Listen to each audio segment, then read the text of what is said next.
All right, really quickly, I'm just going to go over it so you have a resource. So here I am in a Google Meet. I want to pull the window of the Google Meet away. Now I have two separate windows. So I'll usually make that one go like halvesies. And then here I want to share my presentation, and I'll just make it go smaller like this. We'll put over here, make it so they're half of the screen. I usually know my presentation, so I make that one pretty tiny. And so I'm going to move me right here. Maybe I'll do it. No, I'll go right here. So here, when I go to present, I'm going to go to present now. And I'm going to either go to a window or a Chrome tab, not my whole screen, because if I did my whole screen, they would see everything you're seeing right now. So I'll do window.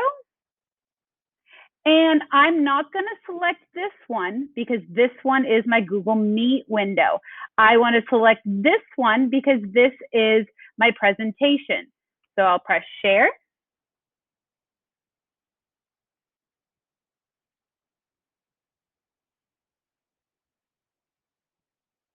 And the nice thing is you can see kind of right here that my presentation is being shared. So this is my Google Meet. I just pinned it. So this is what's being shared. So I know you were talking about making it so you could see. So, whoops,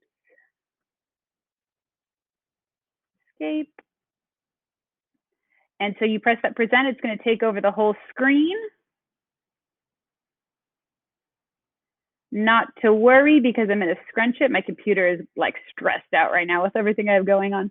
So now I've scrunched it. And then you can still see on my presentation view here, I'll show it to you on my Google Meet, it is still just this presentation. So I can go through my presentation and the students will just see my presentation.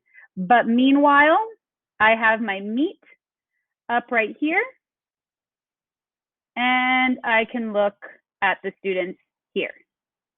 I hope that made sense.